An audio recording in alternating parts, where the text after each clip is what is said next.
Shalom saudara terkasih dalam Tuhan Yesus Kristus. Pada sore hari ini jumpa lagi dengan saya Yan Suhendra dari Jam Ministry. Pada kesempatan sore hari ini saya akan membawakan kebenaran firman Tuhan yang terambil dari Yohanes 3 ayat yang ke-16.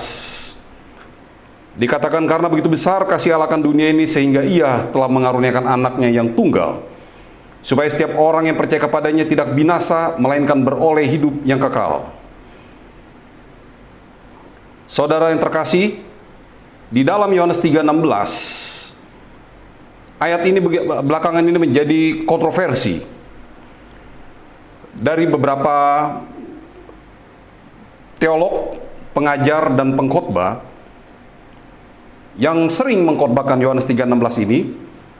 Khususnya belakangan ini menjadi begitu populer ayat ini karena terjadi perdebatan, saudara. Ada orang yang mengatakan bahwa Yohanes 3:16 adalah bukti bahwa ini adalah keselamatan universal, keselamatan universal. Artinya Allah memberikan anaknya yang tunggal, yaitu Yesus Kristus, untuk menjadi keselamatan bagi semua orang. Semua orang, karena kaum universalis berpandangan, memiliki pandangan bahwa Kristus mati untuk menghapus dosa-dosa manusia yang ada di dunia. Jadi siapapun yang hidupnya baik dan bermoral, yang hidupnya teratur, tertib, mereka ini dapat masuk ke dalam kerajaan sorga karena dosanya telah diampuni, telah dibersihkan, telah dihapuskan oleh anak tunggal Allah. Jika kita melihat, saudara, bahwa di dalam Yohanes 3:16 terdapat begitu banyak perdebatan, sehingga kaum universalis atau kaum inklusivisme, mereka berpendapat bahwa keselamatan bukan hanya milik orang Kristen saja, tetapi milik semua orang beragama di dunia. Problemnya, saudara, agama-agama lain belum tentu mau dan percaya bahwa Yesus Kristus telah menghapus dosa mereka.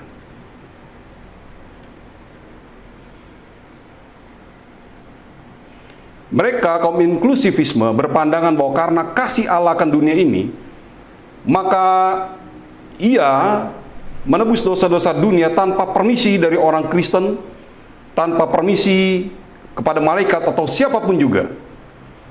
Sehingga siapapun yang berbuat baik, berkenan, bermoral, layak mendapatkan keselamatan. Oleh karena, satu, mereka percaya Allah telah menyelesaikan dosa-dosa melalui kematian anaknya. Yang kedua, sehingga manusia hanya berkarya baik untuk meraih keselamatan yang telah tersedia, sekalipun mereka tidak mau percaya akan apa yang dikatakan Kristus Yesus. Memang jika kita membaca atau menafsirkan ayat tersebut hanya pada bagian tertentu, seperti hanya pada klausa karena begitu besar kasih Allah akan dunia ini sehingga Ia berikan anaknya yang tunggal. Jika klausa yang ada hanya sampai di situ, maka benar apa yang ditafsirkan oleh kaum inklusivisme atau mereka yang percaya keselamatan universal. Tetapi, saudara, ayat tersebut tidak berhenti begitu saja, atau begitu lahir begitu saja. Kita tahu ada conjunction subordinasi, yaitu kata hina dalam bahasa Yunani, plus subjunctive, yaitu menjadi tujuan, yang menjelaskan tujuan dari tindakan terhadap klausa. Mengapa Allah memberikan anaknya bagi dunia ini? Apa tujuan Allah yang mengasihi dunia ini dengan memberikan anaknya yang tunggal itu? Allah mau supaya agar setiap orang, pribadi lepas pribadi, dari semua yang ada. Kata semua adalah dari kata pas. Bentuk yang sama untuk pas, pasa, dan pan.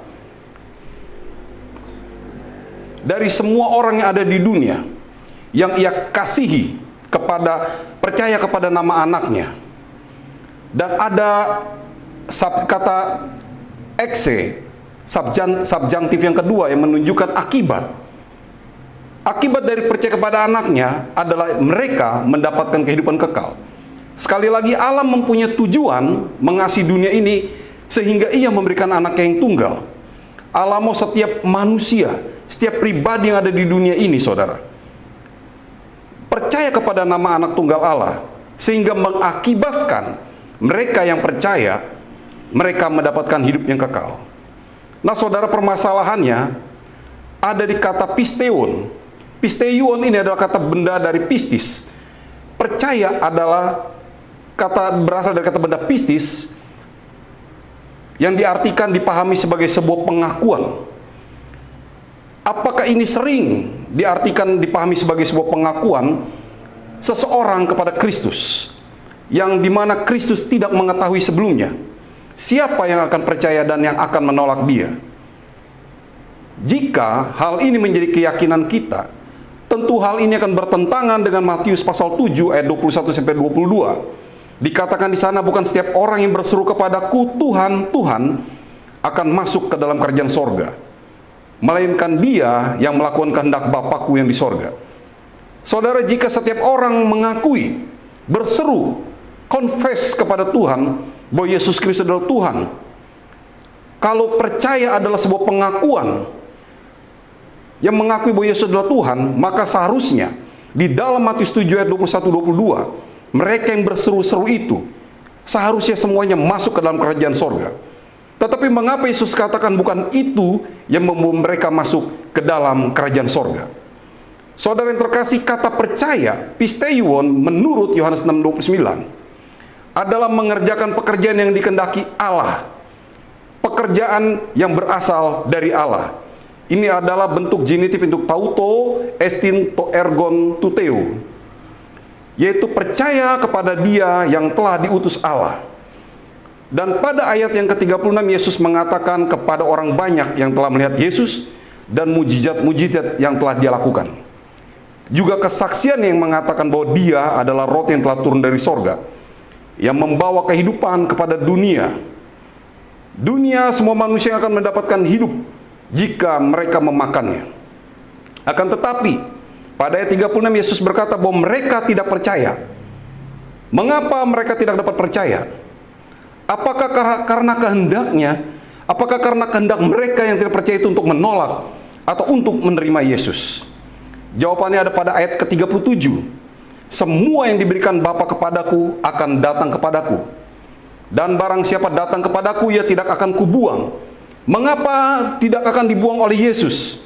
Sebab Yesus datang untuk melakukan kehendak Bapanya, kehendak yang telah ada sejak kekekalan. Apa itu? Dan inilah kehendak dia yang telah mengutus aku, yaitu supaya dari semua yang telah diberikan Bapa kepada Kristus, jangan ada yang hilang, tetapi supaya aku bangkitkan pada akhir zaman. Mereka yang melihat dan percaya adalah mereka yang diberikan Bapa kepada Kristus. Jika percaya adalah sebuah pengakuan dari mulut saja, maka menurut Paulus dalam suratnya kepada jemaat di Roma dengan mengatakan, barang siapa mengaku, berseru dengan mulutnya bahwa Yesus adalah Tuhan, dan percaya di dalam hatinya bahwa Allah telah membangkitkan Kristus dari antara orang mati, maka mereka akan diselamatkan. Paulus mempertanyakan bagaimana mereka dapat berseru kepada Tuhan jika mereka tidak percaya kepada Dia sebelum mereka dapat mengaku dengan mulutnya. Mereka harus terlebih dahulu percaya kepada Dia, baru mereka dapat mengaku dengan mulutnya. Lalu bagaimana mereka dapat percaya kepada Dia jika mereka tidak mendengar tentang Dia? Bagaimana mereka dapat mendengar jika tidak ada orang yang memberitakannya? Bagaimana ada orang yang memberitakan jika orang tersebut tidak diutus? Orang yang berseru kepada Yesus Kristus adalah Tuhan. Mereka adalah orang yang percaya akan firman atau rema Kristus. Dan Kristus mengutus para pemberita firman-Nya untuk pergi kepada setiap orang. Sebab si pemberita, kita yang memberitakan firman Tuhan, memberitakan apa yang pernah diucapkan Kristus, kita tidak pernah tahu siapa yang telah ditentukan Allah untuk percaya kepada pemberitaan kita. Tetapi pemberitaan itu efektifnya hanya kepada mereka yang telah ditentukan untuk percaya kepada domba-domba milik kepunyaannya. Tetapi adakah mereka tidak mendengar? Di dalam Roma pasal 10 ayat 18, Nabi Yesaya sendiri berkata, Tuhan, siapakah yang akan percaya kepada pemberitaan kami? Pada Roma 10 ayat 17, mengkonfirmasi apa yang menjadi pertanyaan Yesaya. Seseorang dapat percaya bukan karena indahnya presentasi kita. Sebab memang percaya itu bukan dari hasil usaha siapa yang memberitakan atau yang mendengarkan, melainkan iman dan percaya lahir atau timbul dari pendengaran. Pendengaran melalui firman atau rematos Kristos. Apa itu rematos? Firman atau perkataan yang keluar dari mulut Kristus. Hal ini sejalan dengan perkataan Kristus sendiri dalam Matius 4 ayat 4. Manusia hidup bukan dari roti saja, tetapi dari setiap firman yang keluar dari mulut Allah. Mengapa mereka tidak dapat percaya? Sebab sejak dahulu Allah sudah mengetahui bahwa manusia tidak mengenal kebenarannya. Dan oleh sebab itu mereka berusaha mendirikan kebenaran mereka sendiri.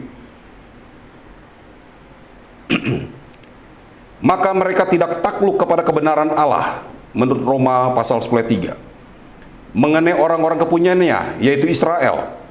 Israel pun tidak menanggapnya. Itulah sebabnya Yesaya berkata dengan berani, Aku telah berkenan ditemukan mereka yang tidak mencari aku. Tuhan di sini. Dan apakah Allah menolak umatnya? Sekali-kali tidak. Allah tidak menolak umatnya yang dipilihnya. Tetapi Allah masih meninggalkan orang-orang pilihannya yang tidak gagal dan takluk kepada kebinasaan, melainkan oleh kasih karunia mereka dipilih dan diselamatkan. Israel tidak memperoleh apa yang dikejarnya. Demikian setiap orang yang berusaha mengejar keselamatan dengan kebenaran sendiri tidak pernah memperoleh apa yang dikejarnya. Tetapi orang-orang yang terpilih telah memperolehnya.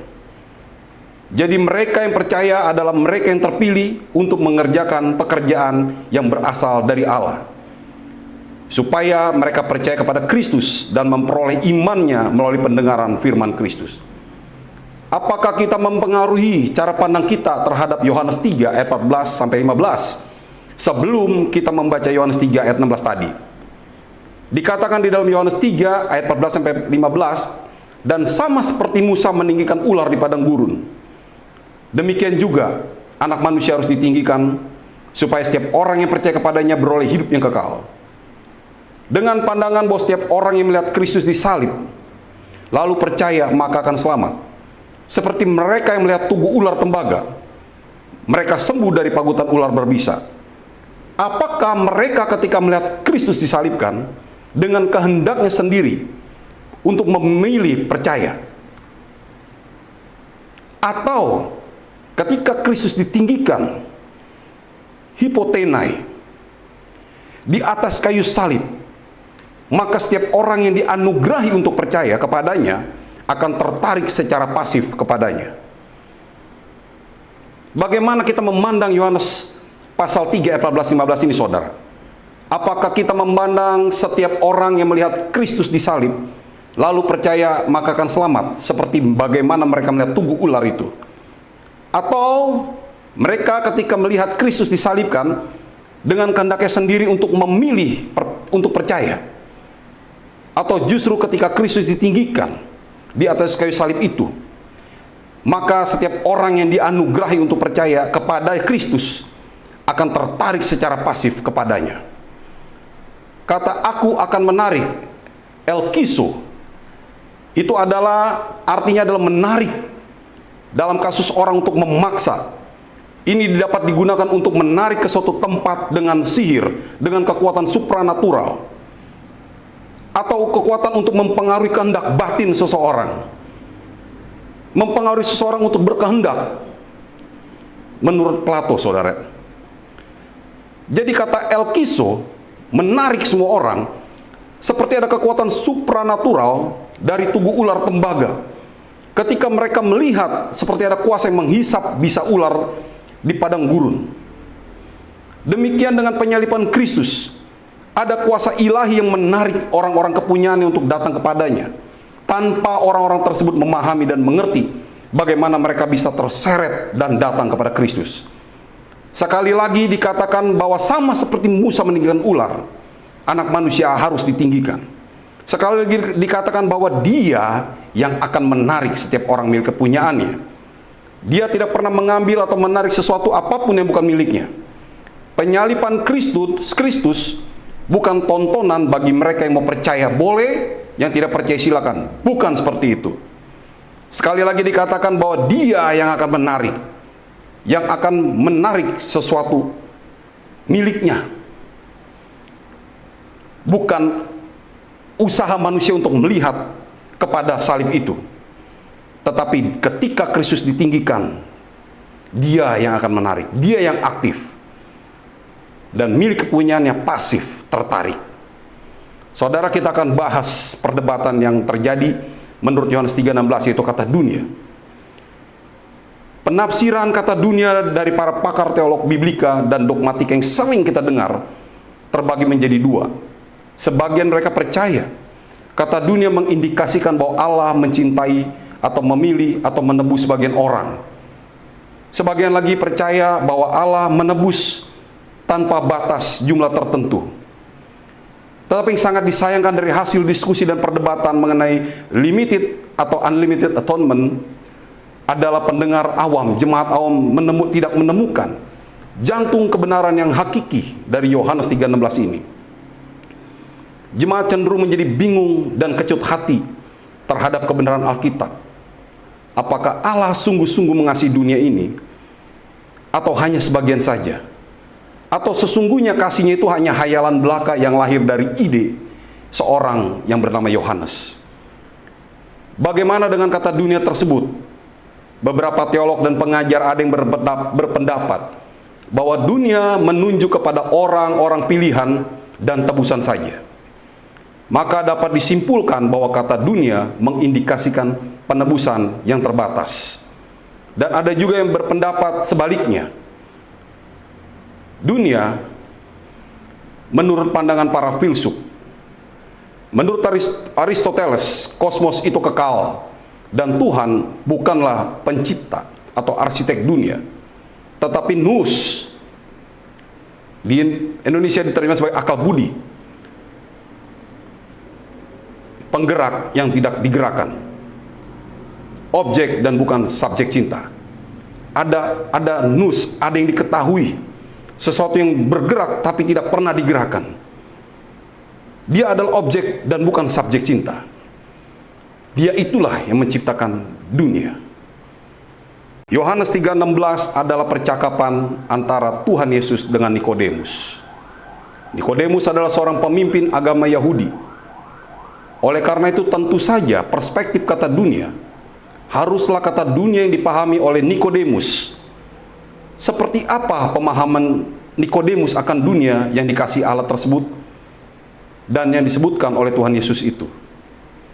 Tuhan sedang memberikan informasi bahwa Allah mengutus anaknya ke dalam dunia bukan untuk menghakimi dunia, melainkan untuk menyelamatkannya oleh dia. Jadi Nikodemus harus tahu bahwa Allah sedang tidak menghakimi siapapun di dunia ini ketika ia mengutus anak tunggalnya, melainkan Kristus sedang mengatakan bahwa hanya oleh dia, oleh Kristus, dunia atau kosmos dapat diselamatkan. Allah sedang menunjukkan cintanya yang luar biasa, yang begitu besar kepada dunia ini. Dikatakan dari setiap manusia yang diperanakan dari darah dan daging, dari kandungan seorang laki-laki yang dilahirkan dari rahim seorang perempuan, tidak ada seorang pun yang mencari terang. Mereka lebih mencintai egapesan, kegelapan daripada terang, sebab perbuatan-perbuatan mereka jahat. Hal ini sejalan dengan kisah kejahatan manusia ke dalam dosa di Taman Eden. Ketika mereka mendengar langkah Tuhan, mereka bersembunyi, mereka lari. Nah, kata bersembunyi ditulis dalam bahasa Ibrani Fait Habe atau Haba. Dengan Hitpael artinya tindakan untuk menyembunyikan diri. Dalam bahasa Syria Hubiyah, yang arti diterjemahkan sebagai kegelapan atau darkness. Itulah mengapa Kristus pada Yohanes 3 ayat 16 mengatakan, keinginan dan kecintaan manusia berdosa dan yang jahat ini adalah mencintai kegelapan. Mereka bersembunyi, tidak mau terlihat, bahkan tidak mau ditemukan Tuhan Allah. Mereka yang berbuat jahat dan berkarakter buruk, yang berbuat sia-sia adalah mereka yang membenci terang dan tidak dapat datang kepada terang itu. Respon manusia berdosa yang diwakili oleh Adam adalah lari menjauhi Tuhan Allah. Ketika terang yang sesungguhnya datang, kejahatan manusia tidak mau terlihat. Manusia tidak mau datang dan tidak sanggup datang dan tidak dapat datang kepada terang itu. Adam yang dikasihi Tuhan jauh sebelum dunia dijadikan atau direalisasikan, menunjukkan bahwa keinginannya Tuhan menjadikan manusia telah nyata sebelum dunia ini dijadikannya. Sebab tidak mungkin Allah menjadikan siang, malam, dan segala yang ada di dunia ini diserahkan kepada binatang, kepada daratan, atau kepada lautan.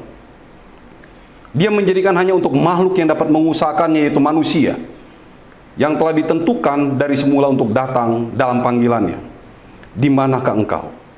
Demikian setiap manusia berdosa milik kepunyaan Allah yang telah ditebus oleh anaknya, dapat dan akan datang tanpa ketakutan kepada panggilan tersebut dalam Injil keselamatan.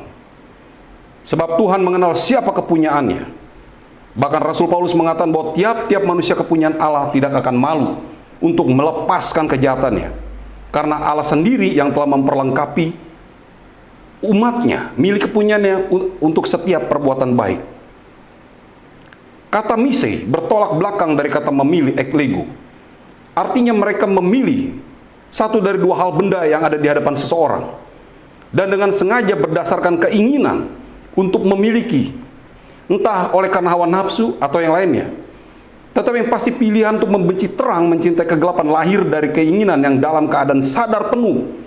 Manusia yang hidup dalam kegelapan, mencintai kegelapan, manusia yang selalu responsif terhadap kegelapan, tidak dapat mencintai Allah dengan kehendaknya sendiri yang telah jatuh ke dalam dosa. Apakah bagian ini Tuhan sedang menegur Nikodemus yang datang tengah malam, atau ini sebuah teguran Tuhan kepada seorang guru dari umat Israel yang mencintai dan hidup dalam kegelapan? Ataukah Tuhan sedang memberitakan kepada Nikodemus bahwa dunia, yaitu bumi, yaitu sebuah tempat yang dipahami sebagai tempat milik kepunyaan orang Yahudi atau Israel, atau seluruh bumi yang di dalamnya manusia berdiam, telah menolak terang itu? Bumi dalam bahasa Ibrani dikenal oleh Tuhan, oleh Kristus dan Nikodemus sebagai kata gen. Dalam bahasa Yunani, gen, yaitu suatu tempat yang telah dijadikan Allah. Suatu tempat yang kosong dan gelap gulita. Bumi dalam bahasa Ibrani Eretz, yang di dalamnya Tuhan Allah telah menempatkan daratan dan lautan, tumbuhan, binatang, dan manusia. Kata dunia dalam bahasa Ibrani juga ditemukan kata Sheol, yang artinya dunia orang mati atau Hades dalam bahasa Yunani.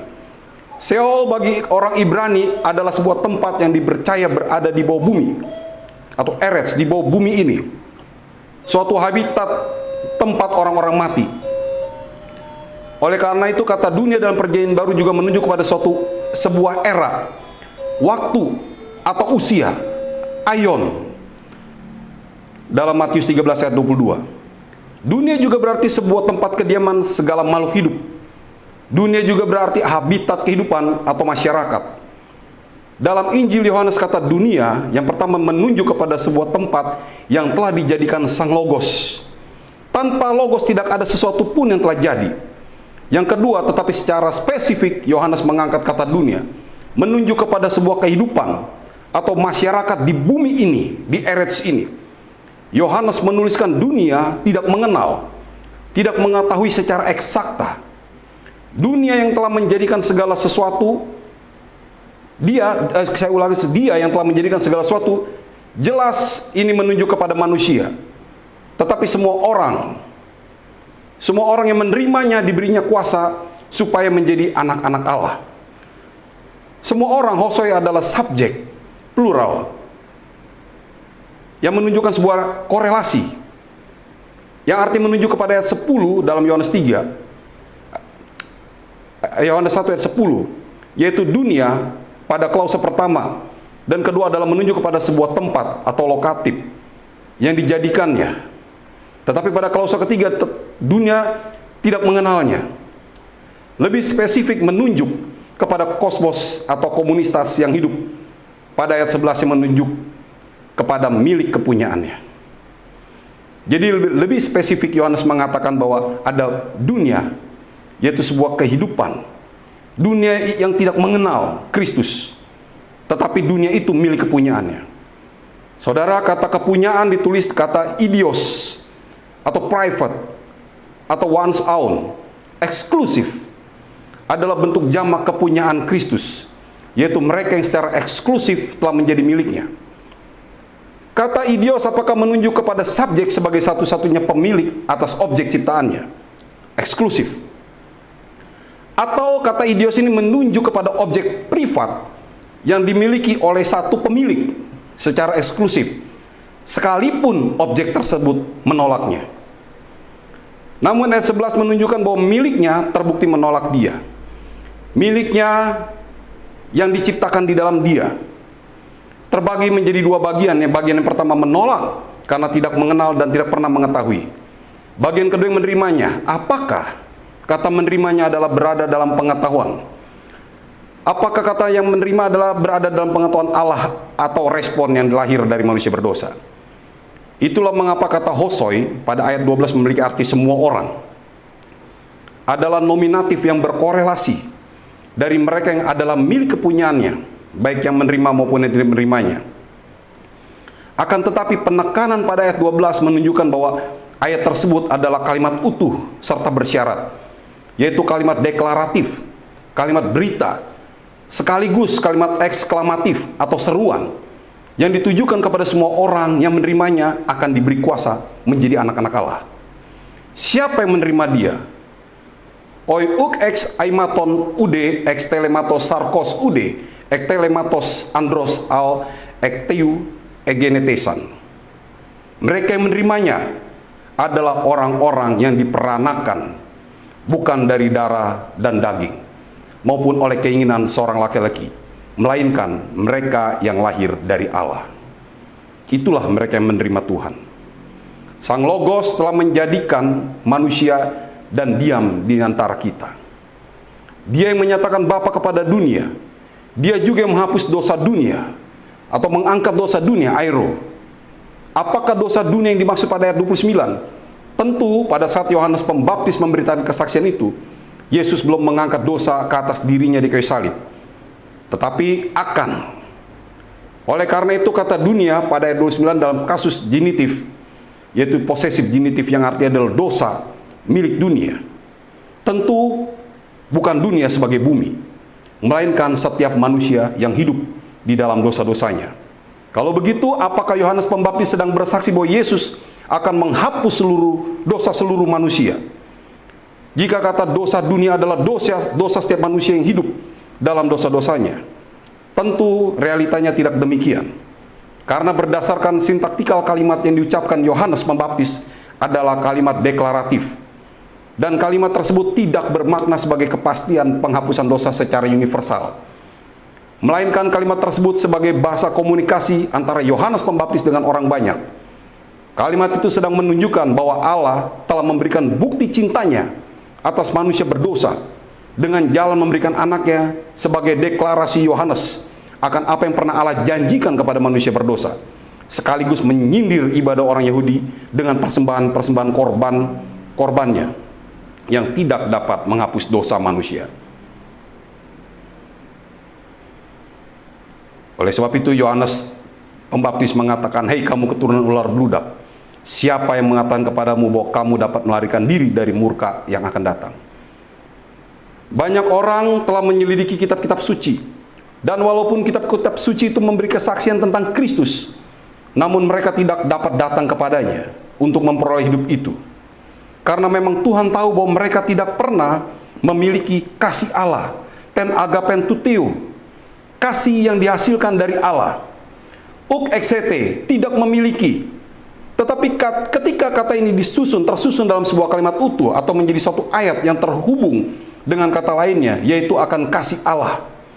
Artinya, tidak memiliki sesuatu yang tidak dapat diusahakan dari diri sendiri untuk memiliki. Memiliki apa? Memiliki kasih Allah. Kasih Allah di sini adalah ten agapen tuteo, adalah kasus genitive of product. Jadi kasih yang dihasilkan dari Allah. Kasih Allah adalah anugerah. Sebab jika mereka percaya kepada Musa, tentu mereka seharusnya percaya kepada Kristus.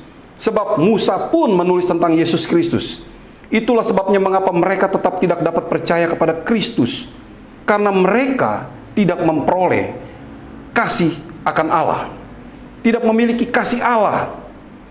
Lebih spesifik, Yesus mengatakan bahwa sekalipun mereka mencari Kristus, Yesus menegaskan sekali lagi bahwa mereka tidak akan bertemu dengannya.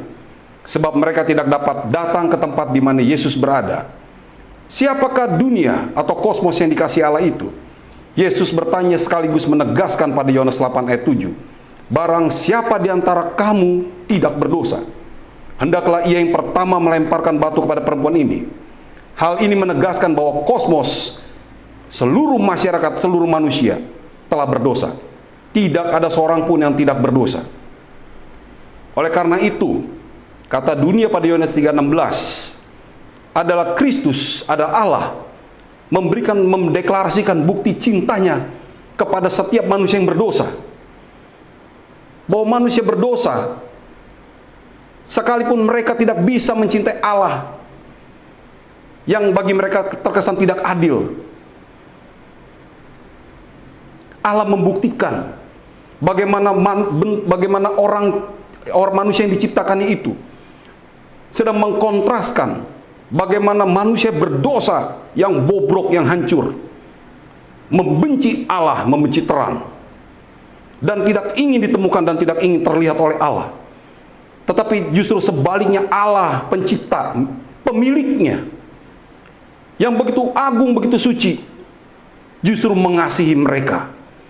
Tetapi mereka tidak mau menerima Dia, karena memang mereka tidak memiliki kasih Allah. Oleh karena itu, saudara, penebusan menurut saya adalah terbatas. Karena jika dari awal sampai akhir ternyata Allah menciptakan 10 miliar manusia, dan ada satu saja yang tidak selamat, saudara. Karena manusia satu ini yang telah berdosa ini, saudara, dia tidak selamat, maka itu sudah pasti limited. Sebab kalau unlimited, tidak ada satupun yang binasa. Dari 10 miliar, seumpama analogi, 10 miliar manusia, ada satu saja yang tidak selamat, itu artinya penebusan dan keselamatan itu terbatas. Bagaimana dengan 1 Yohanes 2 ayat 2? Dikatakan Dia adalah pendamai untuk segala dosa kita, dan bukan untuk dosa kita saja, tetapi juga untuk dosa seluruh dunia. Unlimited teman-teman percaya dan menafsirkan bahwa kata dunia pada ayat ini adalah dunia seluruh umat manusia, tanpa dibatasi jumlah tertentu. Berbeda dengan kaum limited yang percaya bahwa kata dunia menunjuk kepada orang-orang tebusan saja. Kaum limited memiliki dalil bahwa surat 1 Yohanes 2 ayat 2 berbicara kepada orang Israel yang sudah bertobat, percaya kepada Kristus, menerima Kristus. Dalilnya berangkat dari 1 Yohanes 2:7. Oleh karena itu, 1 Yohanes 2 ayat 2 ditafsir sebagai dunia, yaitu orang-orang tebusan saja yang terbatas sifatnya. Pada konteks ini, apakah orang-orang Israel yang sudah percaya adalah mereka yang merespon, atau karena memang mereka telah ditetapkan sebelumnya untuk dapat percaya kepada Kristus?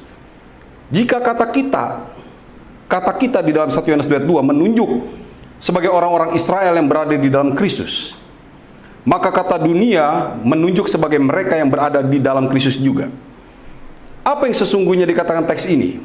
Kata hilasmos, yang diartikan sebagai propisiasi, pendamaian, cara manusia mengambil hati, tindakan untuk mendamaikan atau menenangkan hati Tuhan, atau hati roh, atau hati manusia.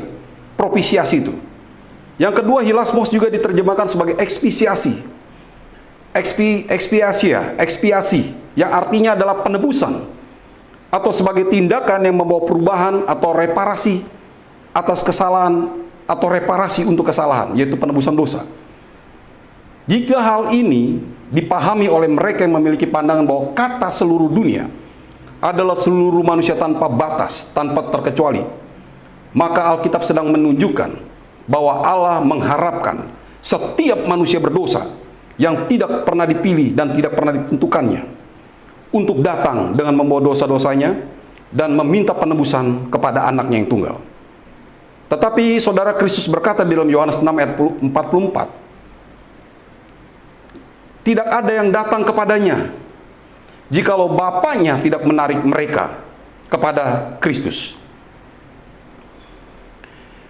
Kata Allah kai peri holo tu kosmu. Nah, konjungsi Allah ini bisa berarti melainkan, kontra. Tetapi bisa juga berarti tetapi juga, but also. Konteks ini kita setujui diterjemahkan sebagai tetapi juga. Kristus adalah pendamaian yang terkonsentrasi bagi dosa seluruh dunia. Holo tu kosmu, seluruh dunia. Kata dunia pada konteks ini bisa juga kita tafsirkan sebagai seluruh manusia di setiap tempat dan waktu, segala zaman dan abad. Jika kata kosmo diartikan sebagai seluruh manusia di setiap tempat dan waktu, maka kalimat ini menunjukkan bahwa Kristus tidak hanya sebagai pendamaian bagi Yohanes dan orang-orang percaya pada zamannya, tetapi Kristus juga pendamaian bagi seluruh manusia yang berada di setiap tempat dan waktu, yang status dan identitasnya sama seperti Yohanes dan orang-orang pada zamannya itu. Alasannya, jika kita memahami seluruh dunia seperti sebuah gambar yang flat begini saudara, hanya ini kata dunia, maka kata seluruh, maka ayat ini berbicara seluruh dunia yang tertuju pada orang percaya yang ada di dekat Yohanes dan orang-orang, dan yang di luar daerah mereka pada masa itu saja saudara. Jadi orang yang ada di tempat yang sama dan di tempat yang lain dan pada masa yang sama, jika kita memahami kata seluruh dunia seperti itu saudara, tentu saja kita yakin bahwa ketika Yohanes menulis suratnya, dia percaya bahwa Kristus adalah pendamaian bagi seluruh, the entire multidimensional world, yaitu semua orang yang percaya yang ada pada saat itu, pada saat Yohanes menuliskan suratnya, dan semua orang yang sama identitas dan statusnya dengan mereka yang sejaman dengan Yohanes sebagai milik kepunyaannya yang telah dan akan dinyatakannya kelak. Oleh karena itu seluruh dunia, gambar the whole ini jangan hanya digambar sebagai gambar yang flat, tetapi dia multidimensi. Jadi ada manusia yang hari itu dan yang akan datang. Inilah kata seluruh dunia. Seluruh dunia. Sebab dunia lain saudara, orang-orang lain telah memiliki model pendamaian dengan cara mereka sendiri-sendiri. Setiap orang dalam agamanya, budaya dan adat istiadatnya telah memiliki model pendamaian itu. Pada masa awal gereja dan kekristenan, persembahan kurban Kristus dianggap tidak berharga dan sangat tidak diminati. Bahkan dianggap sebagai isme yang menyesatkan. Orang percaya sering dilecehkan dan diintimidasi dengan tuduhan apa yang sedang mereka yakini itu adalah kebenaran yang palsu atau fake truth. Saudara, jadi menurut saya saudara, Yohanes 1 ayat 22, Yohanes 2 ayat 2, Kristus adalah pendamai. Pendamai yang pada waktu itu direndahkan saudara, yang dianggap sebuah kepercayaan yang sesat saudara. Tetapi Yohanes menguatkan bahwa bukan hanya untuk kita saja pada masa itu. Kata kosmo juga berbicara tentang waktu, era bagi manusia yang seperti Yohanes dan orang sejamannya, yaitu bagi orang yang berada di dalam Kristus, bagi orang yang akan datang lewat pemberitaan panggilan ilahi itu saudara. Dan bukan hanya pada saat itu Yesus sebagai pendamai, tetapi juga dia pendamai bagi setiap manusia yang akan terus ditunjukkan Allah kepada kita Dan bahkan pada kita hari ini, saudara, selanjutnya setelah kita, generasi setelah kita, Kristus tetap menjadi pendamai bagi mereka yang berada di dalam Kristus. Karena itu saya percaya 1 Yohanes 2 ayat 2, kata dunia adalah mereka yang didamaikan dari milik dan kepunyaan Tuhan saja. Demikian pemberitaan firman pada sore hari ini. Tuhan Yesus memberkati. Amin.